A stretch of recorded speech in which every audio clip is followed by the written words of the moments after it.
বালিগঞ্জে নমস্কার।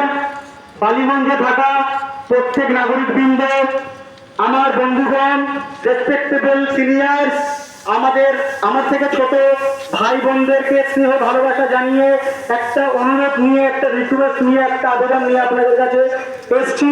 সেটা হচ্ছে আগামী 1 তারিখে 1 নম্বর বোতাম টিপে বিজেপি প্রার্থী আমাদের শ্রীমতী দেবশ্রী চৌধুরী দিদিকে বিপুল ভোটে ভোট দিয়ে বিজেপিকে জয়যুক্ত করুন। এটা আমাদের ভবিষ্যতের ভোট, এটা আমাদের নবজাগরণের ভোট, এটা আমাদের সম্মানের ভোট, এটা আমাদের প্রতিরক্ষার ভোট, এটা আমাদের এইভাবে যেভাবে বেঁচে আছি, সুকর্মভাবে বেঁচে আছি, সুব্যবস্থাতে বেঁচে আছি, সুশাসনে বেঁচে আছি, তার জন্য ভোট। যেন এখানে বড় বড় বিল্ডিং অ্যাপার্টমেন্ট যারা আছে তাদের প্রত্যেকটা রেসপেক্টেবল দাদাদেরকে বলছি, দিদিদেরকে বলছি, আপনারা কিন্তু 1 তারিখে অবশ্যই বাড়ি থেকে, বিল্ডিং থেকে নিচে নামবেন।